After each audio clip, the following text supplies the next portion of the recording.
कौन पूजा? इतनी घबराई हुई से क्यों लग रही हो? क्योंकि मैं घबराई हुई हूँ राज, बहुत घबराई हुई हूँ मैं। वो हॉस्पिटल, सर्जरी। कम ऑन पूजा, कोई हार्ट सर्जरी नहीं है, छोटा सा माइनर ऑपरेशन है, दैट्स इट। हाँ, लेकिन हॉस्पिटल में कुछ घंटे तो रुकना ही पड़ेगा ना मुझे। मैं घर पे क्या कहूंगी? मैं समझ रहा था कि तुम्हारे घर वालों को आदत पड़ चुकी होगी तुम्हारे बाहर रहने की, और फिर तुम बहाने बनाने में तो एक्सपर्ट हो। कम ऑन यार। लेकिन राज, मुझे इस टाइम बहुत डर लग रहा है। कह देना कि तुम अपने फ्रेंड्स के साथ बाहर जा रही हो। उसका नाम ले देना, क्या नाम है उसका? अमन। तुम्हारी फैमिली का बहुत फेवरेट भी है। After all he is a friend, he can definitely help you. हाँ, ये ठीक रहेगा।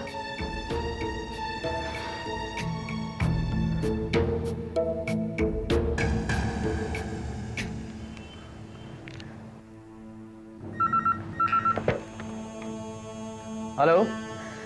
हेलो अमन, मैं पूजा बोल रही हूँ। पूजा, कहो कैसे फोन किया? अमन, आई नीड योर हेल्प। क्या तुम मेरी मदद करोगे? पूजा, तुम्हें मुझसे ये पूछने की कोई जरूरत नहीं है। तुम जानती हो कि मैं तुम्हारी मदद करने के लिए कभी मना नहीं करूंगा। आखिर अब इतने पुराने दोस्त हैं। हाँ, सुनो अमन, मैं एक पूरा दिन घर से बाहर रहने वाली हूँ, और मैं घर पे ये बताने वाली हूँ कि मैं तुम्हारे साथ हूँ। पूजा, ऐसी कौन सी जगह है और किसके साथ तुम पूरा दिन बिताने वाली हो, जिसके लिए तुम्हें इतना बड़ा झूठ बोलना पड़ रहा है? देखो, इस वक्त मैं तुम्हें वो बात नहीं बता सकती। बस please help me, that's all. सुनो, अगर कल मेरे घर से तुम्हें कोई फोन आए तो मैनिपुलेट कर देना, कुछ भी कह देना, अपने स्टाफ से कहलवा देना कि तुम ऑफिस में नहीं हो। बस तुम इतना सा झूठ बोल दो मेरे लिए, please help me, please Aman. Hello hello Aman, Aman are you there? हाँ हाँ पूजा, सुन रहा हूँ। पूजा, मुझे तुम्हारा ये अर्जेंट काम पसंद नहीं आ रहा है, और हाँ, ऐसा काम जो तुम छुपाकर करना चाह रही हो। अमन प्लीज स्टॉप प्रीचिंग। देखो, तुम इस वक्त मुझे लेक्चर मत दो प्लीज, बस जस्ट हेल्प मी। पूजा, तुम मुझे इतने हक से झूठ बोलने के लिए कह सकती हो, तो प्रीच करने का भी हक दो ना। हाँ? देखो पूजा, जो काम तुम दुनिया से छुपा कर रही हो, वो जाहिर है तुम्हारी नजर में भी गलत काम है। तुम गलत काम करना ही क्यों चाहती हो, जिससे कल तुम्हारे कैरेक्टर पर उंगली उठे? पूजा, एक बात बताऊं, कैरेक्टर इंसान की सबसे बड़ी दौलत होती है। अच्छा बाबा, ठीक है, इस टॉपिक पर हम लोग फिर कभी बात करेंगे। बस फिलहाल तो तुम मेरे लिए इतना सा झूठ बोल दो कल, और कुछ नहीं। मैं फोन रखती हूँ, बाय। पूजा,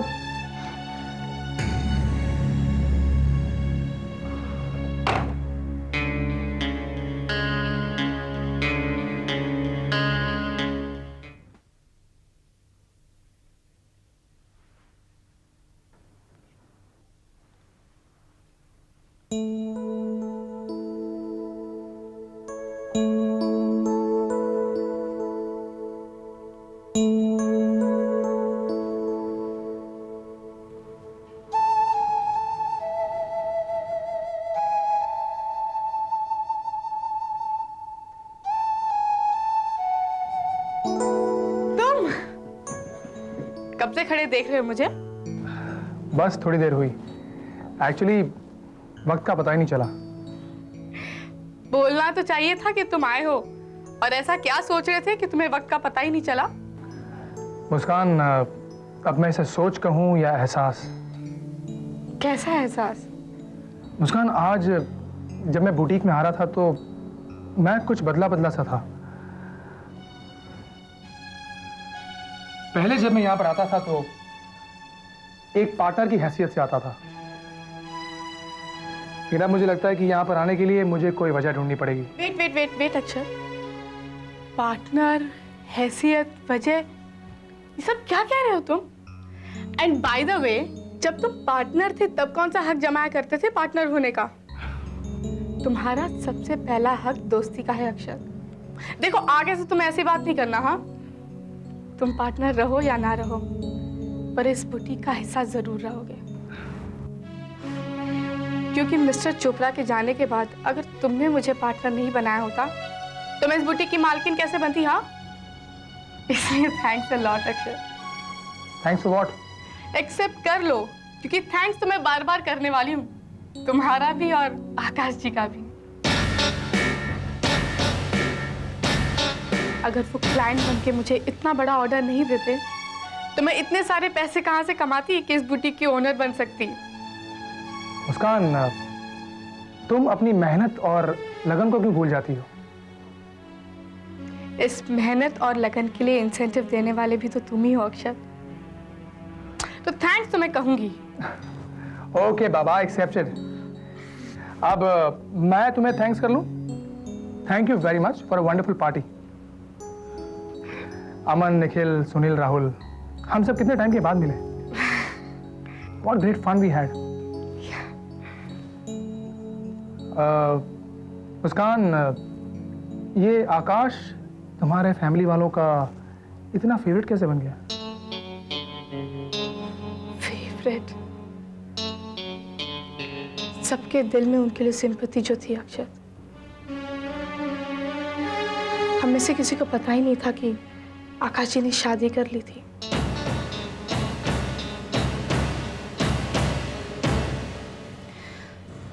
वो अपने हनीमून से लौट रहे थे, तब उनकी गाड़ी का एक्सीडेंट हो गया और उसी एक्सीडेंट में उनकी पत्नी अस्मिता की दोनों टांगे बेकार हो गई। इस हादसे को वो बर्दाश्त नहीं कर सकी और सुसाइड कमिट कर लिया। सुसाइड? हाँ अक्षत, और आकाश जी इसके लिए अपने आप को दोषी ठहराते हैं। It's so sad. That's really sad. कितना मुश्किल होता होगा ना किसी अपने को खो देना, वो भी उस मोड़ पर जब कोई अपनी जिंदगी की नई शुरुआत करने जा रहा हो। मुस्कान, तुम अपने आप को कुछ ज्यादा ही इमोशनली इन्वॉल्व कर रही हो। Emotionally involve?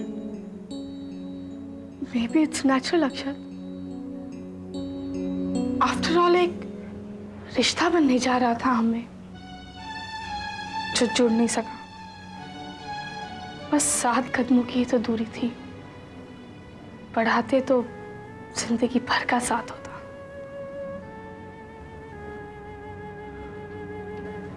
अक्षत, अपने ऊपर लेके सोचो, तुम भी तो सोनिया से प्यार करते थे। भगवान ना करे अगर उसके साथ ऐसा कुछ हुआ होता तो तुम कैसे रिएक्ट करते? मुस्कान, आई थिंक डिफरेंटली। एक रिश्ता जो चाहे किसी भी अच्छे या बुरे कारण की वजह से नहीं बन पाया, वो शायद जुड़ने के काबिल नहीं था। Typical male outlook. पर एक औरत का दिल फर्क होता है अक्षत, ज्यादा इमोशनल होती है ना, इसीलिए उलझ के रह जाती है भावनाओं की ताने बाने में। मुस्कान, अपने आप को इतना मत उलझाओ। जो बीत गया सो बीत गया। आकाश तुम्हारा बीता हुआ कल है और मैं अपनी जिंदगी में पीछे मुड़कर देखने में बिलीव नहीं करता। There are no comebacks for me. Akshat, जब बात निकली है तो एक बात पूछो तुमसे। हाँ पूछो। सोनिया के बाद क्या तुम्हारे दिल ने कभी किसी को नहीं चाहा? हाँ चाहा, और उसके बाद ही तो मुझे पता चला कि सच्चे प्यार का मतलब क्या होता है। ओह, तो कोई है? तुमने कभी बताया नहीं? हाँ है, एक बहुत ही खूबसूरत लड़की। खूबसूरत और खुशकिस्मत भी। खुशकिस्मत का तो पता नहीं, क्योंकि मैंने अभी तक उसे कुछ बताया नहीं। क्यों? मौका ही नहीं मिला। मौका तो ढूंढना पड़ता है अक्षत, और मेरी मानो तो तुम उसे कह ही दो, वरना कहते हैं ना कि प्यार का इजहार अगर सही वक्त पर ना किया जाए तो दिल की बात दिल में ही रह जाती है, और हो सकता है कि जिसे तुम प्यार करते हो वो किसी और का हो जाए। हाय मुस्कान। अरे आकाश जी, आप अचानक? दरअसल उस दिन की पार्टी के लिए थैंक्स करने चला आया था। वो क्या है ना, मैं बहुत दिनों से किसी पार्टी में गया नहीं था। I really enjoyed myself. अब this for you. Thank you. Your admirer? तो वो आप थे जो मुझे रोजेस भेजते रहे।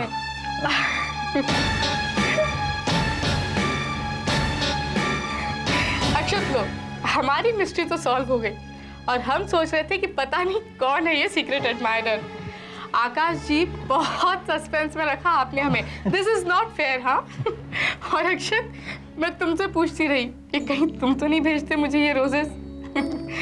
एक्चुअली अक्षत को मेरी तारीफ करने की इतनी ज्यादा आदत है ना, ऑब्वियसली पहला थॉट अक्षत का ही आया। तो ये तो अच्छा ही हुआ ना कि मैंने सारी बात सच सच बता दी, वरना ऐसी कोई गलतफहमी हो जाती। तुम अपना सीक्रेट एडमायरर किसी और को ही समझ बैठते। मुस्कान, अब मैं चलता हूँ, मुझे कुछ काम है, और फिर मुझे अमेरिका जाने की तैयारी करनी है। All the best Akshat. Mister Chopra से मिलो तो मेरा हेलो ज़रूर कहना। और तुम कोई बात कह रहे थे मुझसे जो पूरी नहीं हुई? हाँ मुस्कान, हमारे बीच में जो बात अधूरी रह गई है वो मैं आते ही पूरी करूँगा। Okay? Okay, bye. Bye. Bye आकाश।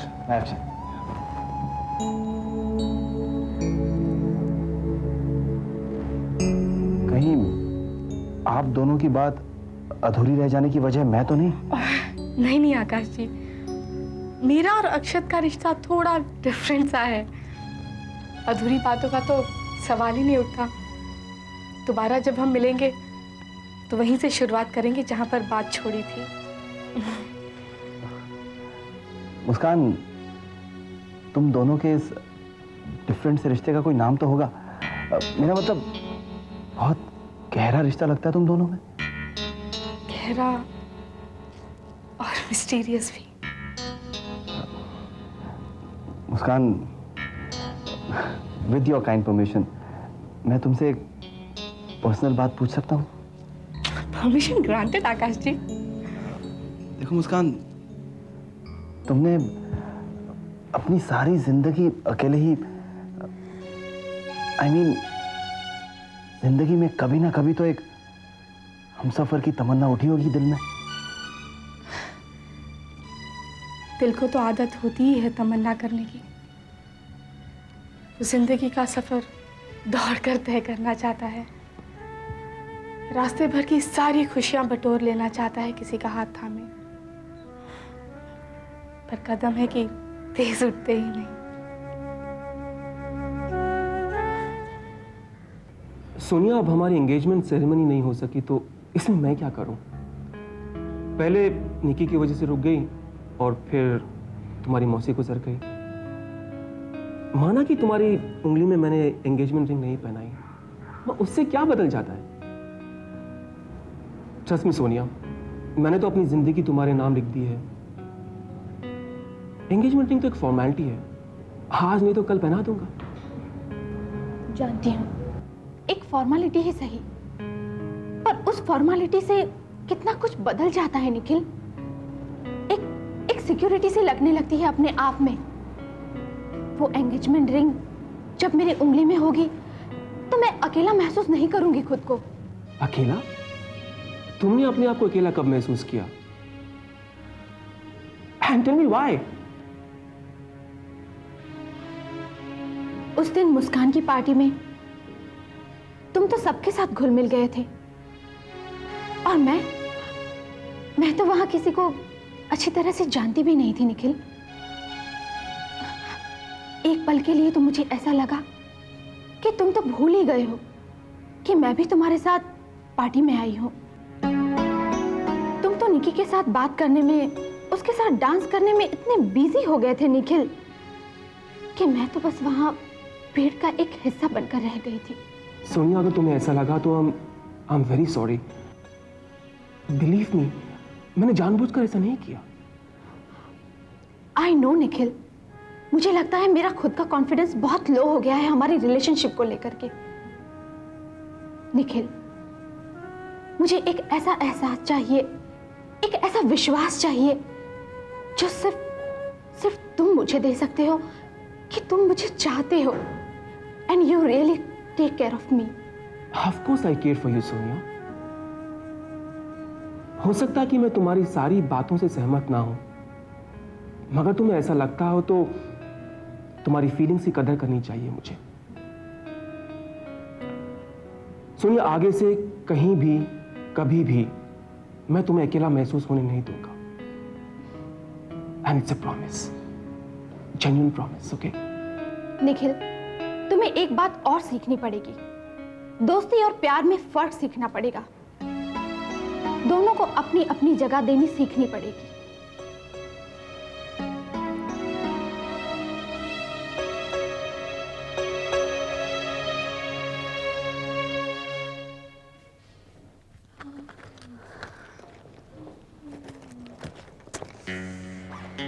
कहाँ जा रही है? माँ, मैं आपके पास अभी आने ही वाली थी, ये बताने कि आज मैंने और मेरे फ्रेंड्स ने डे आउट का प्रोग्राम बनाया है। खैर, आजकल तू इजाज़त तो मांगती नहीं, पर क्या मैं पूछ सकती हूँ कि कौन से फ्रेंड्स के साथ जा रही हैं? हाँ माँ, वो अमन है और कॉलेज के फ्रेंड्स हैं। बस इन्हीं लोगों के साथ जा रही हूँ। आप फिक्र मत करो। फिक्र करने का हक तो तूने हमसे छीन ही लिया है, पर माँ बाप है, फिक्र थोड़ी ना छोड़ सकते हैं। माँ, आप सब लोग पता नहीं मुझसे किस बात से नाराज रहते हो। मैं आपके पास आ तो रही थी इजाजत मांगने। सारी तैयारियां करके। अच्छा माँ, मैं चलती हूँ, शाम को लौट आऊंगी। मेरी बच्ची कितना दूर हो रही है ना हमसे, कहीं अंधेरों में गुम होती नजर आ रही है मुझे तो।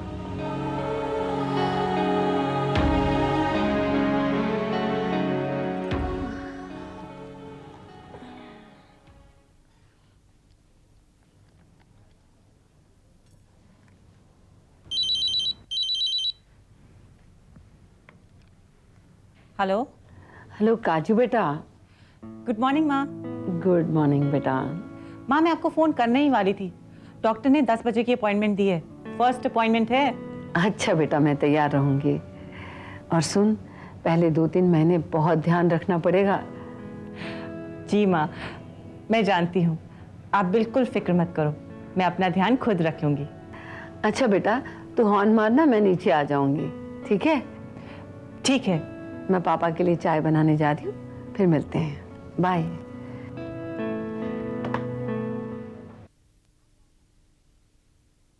आप यहाँ साइन कीजिए। मारिया, इन्हें ऑपरेशन थिएटर ले जाओ। ऑपरेशन में 1 घंटा तो लगेगा। अगर आप कहीं जाना चाहते हैं तो जाके आ सकते हैं। नहीं राज, तुम यहीं रहो please. Relax, baby, relax. I'll be right next to you. Carry on.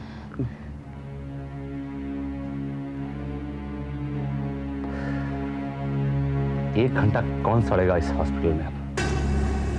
Damn it. Thank you Dishta. Excuse me, doctor Joshi से हमारी 10 बजे की अपॉइंटमेंट है। मिसेस सक्सेना। जी हाँ। डॉक्टर एक ऑपरेशन में बिजी हैं, आप उनके केबिन में वेट कीजिए। जी थैंक यू। चलो आ जाओ। हाँ बेटा, बैठ।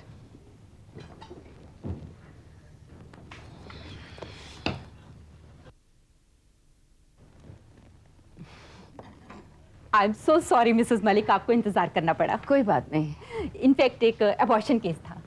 अबॉर्शन? हाँ, देखिए ना, हमारे पास कई कपल्स इतने डेस्परेट होकर आते हैं कि उन्हें बच्चा चाहिए ही चाहिए, और कुछ कपल्स को बच्चा चाहिए ही नहीं। खैर, उनकी भी कोई मजबूरी होती होगी। काजल, तुमने जो टेस्ट करवाए थे उसकी रिपोर्ट्स मेरे पास आ गई हैं, और मैंने सारी रिपोर्ट्स चेक भी कर ली हैं। And Mrs Malik, I am very happy कि reports are okay. Mrs Malik, ये बच्चे कई बार अपने पहले 2-3 महीनों की अहमियत नहीं समझते। अब आपको इसका पूरा ध्यान रखना है, इसके खाने पीने का, इसके उठने बैठने का। जी डॉक्टर, मेरी बेटी माँ बनने जा रही है, माँ को तो ध्यान रखना ही पड़ेगा। मैं कुछ विटामिन लिख देती हूँ और साथ में एक मेडिसिन भी लिख देती हूँ, by chance if you feel morning sickness. जी डॉक्टर साहब। अब खूब अच्छे से हेल्दी खाना खाओ, ठीक है? क्योंकि अब तुम्हें सिर्फ अपने लिए नहीं खाना, अपने बच्चे के लिए भी खाना है। सुना? जी डॉक्टर। अच्छा जी, ओके, नमस्ते।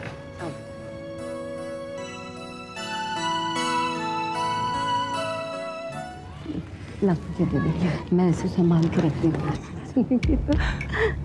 लेते ही नहीं। मत करो माना, भूल तुम।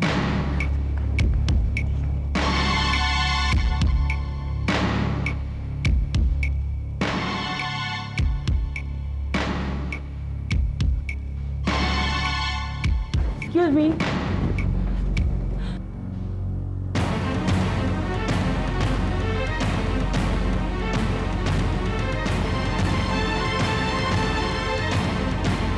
पूजा,